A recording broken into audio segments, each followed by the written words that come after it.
Hi everyone, అందరూ బాగున్నారండి. నేను బాగున్నాను. ఈ రోజు మన ఛానల్లో విసిరికాయ కారప్పొడి చేస్తున్నానండి. అందుకు విసిరికాయలు తీసుకున్నాను. శుభ్రంగా కడిగి తుడిచి ఆరబెట్టేసుకుని కోరుకున్నానండి. అంటే నేను మామూలుగా ఒక 4 కాయల వరకు కోరాను, బట్ చేతులు నల్లగా అయిపోతున్నాయి అని ఇంకా ఇలా తొందరగా అవ్వట్లేదని చెప్పి ఏం చేశానంటే ముక్కలుగా కట్ చేసుకుని మిక్సీ జార్లో వేసుకుని పల్స్ పట్టేసేసానండి. తర్వాత దాన్ని ఒక గిన్నెలో తీసుకుని మెత్తగా అంటే మరీ పేస్ట్ లాగా చేయకుండా పల్స్ పట్టేసుకున్నాను. దాన్ని ఒక గిన్నెలోకి తీసుకుని దాన్ని గట్టిగా పిండేసుకున్నానండి. దానికి జ్యూస్ అంటే దాంట్లో ఉన్న జ్యూస్ అంతా తీసేసి ఆ జ్యూస్ ని సపరేట్ చేసేసి ఇది నేను ఒక పాన్ లోకి తీసుకుని డ్రై రోస్ట్ చేసుకున్నానండి. మీకు ఎండ కనుక ఉంటే 1 డే అంతా బాగా ఎండలో పెట్టేసేయండి, లేకపోతే ఫ్యాన్ గాలి కన్నా ఆరబెట్టేసుకోండి. అది ఇది కాదు అనుకుంటే నాలాగా డ్రై రోస్ట్ చేసేసుకోండి. అంటే అస్సలు ఆయిల్ కూడా వేయకుండా బాగా డ్రై రోస్ట్ చేయాలి. డ్రై రోస్ట్ చేస్తే ఏమవుతుందంటే కలర్ మారకుండా బాగా వేగుతుంది, దానిలో ఉన్న తడంతా కూడా పోతుంది. తర్వాత దానికి తగ్గట్టుగా మనం పోపు కారప్పొడికి మినపగుళ్ళు, ఆవాలు, జీలకర్ర, మెంతులు, ఇంగువ, ఎండుమిర్చి, కరివేపాకు ఇవన్నీ వేసేసుకుని నేనైతే వీటికి కూడా ఆయిల్ వేయలేదండి. మీరు కావాలనుకుంటే కొద్దిగా ఆయిల్ వేసుకోండి. వెల్లుల్లిపాయలు మాత్రం వేయకండి. శనగపప్పు కూడా నేను వేయలేదు, అంటే పచ్చానికి ఉపయోగపడుతుందని. మీకు కావాలనుకుంటే వేసుకోండి.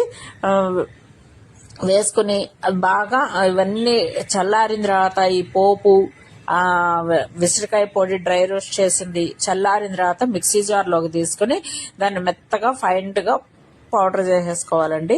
ఇది కారం దోశల్లోకి ఉపయోగపడుతుంది, రైస్ లోకి ఉపయోగపడుతుంది, జ్వరం అది వచ్చినప్పుడు నోటికి రుచిగా పచ్చానికి ఉపయోగపడుతుంది.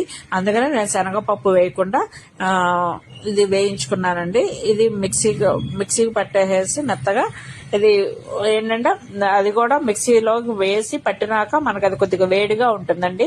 ఆ వేడిగా చల్లారిన తర్వాత కూడా మనం ఒక కంటైనర్ డబ్బాలో కానీ లేదా ఒక గాజు సీసాలో కానీ తీసుకుని స్టోర్ చేసుకోవచ్చండి.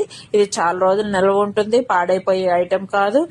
మీరు దేంట్లోకైనా వాడుకోవచ్చు, రోజు తీసుకోవచ్చు. విసిరికాయ వల్ల మనకి ఎన్నో ఉపయోగాలు ఉన్నాయి. స్కిన్ గ్లో వస్తుంది, స్కిన్ ముడతలు పడదు, చర్మ రోగాలు రావు, హెయిర్ ఫాల్ అవ్వదు, వచ్చిన వైట్ హెయిర్ పోదు, కానీ రాకుండా మాత్రం నిరోధిస్తుందండి. ఇట్లా మన విసిరికాయని అనేక రూపాలుగా తీసుకోవచ్చు. తీసుకుంటే దానివల్ల చాలా ఉపయోగాలు ఉంటాయి. కాబట్టి మీరందరూ కూడా విసిరికాయ కారప్పొడి ఎప్పుడైనా చేశారా, చేస్తే ఇట్లాగా చేశారా, లేదంటే ఎలా చేశారా అనేది నాకు కూడా ఒకసారి వీడియోలో అప్లోడ్ చేయండి. చేస్తే నేను తెలుసుకుంటాను. ఓకేనా ఫ్రెండ్స్? ఇప్పుడు నేను దీన్ని మిక్సీ పట్టేస్తున్నానండి. మిక్సీ పట్టేసుకున్న తర్వాత మీకు అది చూపిస్తాను. ఓకేనా ఫ్రెండ్స్? మీకు ఈ వీడియో నచ్చింది అనుకుంటున్నాను. నచ్చితే లైక్ చేయండి, షేర్ చేయండి, కమెంట్ పెట్టండి. కొత్తగా చూసేవాళ్ళు సబ్స్క్రైబ్ చేయకండి. పాత వాళ్ళు మాత్రం లైక్ చేసి షేర్ చేసి కమెంట్స్ పెట్టండి. కొత్త వాళ్ళు పాత వాళ్ళు అందరూ లైక్ చేయండి. కొత్త వాళ్ళు మాత్రమే సబ్స్క్రైబ్ చేయండి, పాత వాళ్ళు సబ్స్క్రైబ్ చేయక్కర్లేదు. ఎందుకంటే పాత వాళ్ళు సబ్స్క్రైబ్ చేస్తే మీరు పోతారనమాట, నాకు నేను చేసే వీడియోలు రావు. అందుకని కొత్త వాళ్ళే సబ్స్క్రైబ్ చేసి బెల్ ఐకాన్ క్లిక్ చేయాలి. ఓకేనా ఫ్రెండ్స్? ఈ వీడియో మీకు నచ్చింది అనుకుంటున్నాను. నచ్చితే అందరు చూస్తున్నారు కానండి, వ్యూస్ వస్తున్నాయి కానీ లైక్ చేయట్లేదు, కమెంట్స్ పెట్టట్లేదు. ప్లీజ్ ప్లీజ్ ప్లీజ్ ప్లీజ్ దయచేసి లైక్ చేయండి, కమెంట్ పెట్టండి. అసలు వీడియో ఎలా ఉంది, బాగా చేశానా లేదా, ఈ ఐటమ్ మీకు తెలుసా లేదా, తెలిస్తే మీరు ఎలా చేశారు, ఇట్లాంటివన్నీ కమెంట్ రూపంలో నాకు తెలియచేయండి ఫ్రెండ్స్.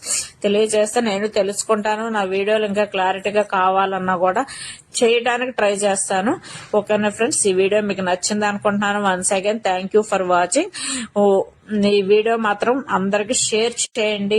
మీరు కూడా లైక్ చేసి కమెంట్స్ పెడతారని ఈసారి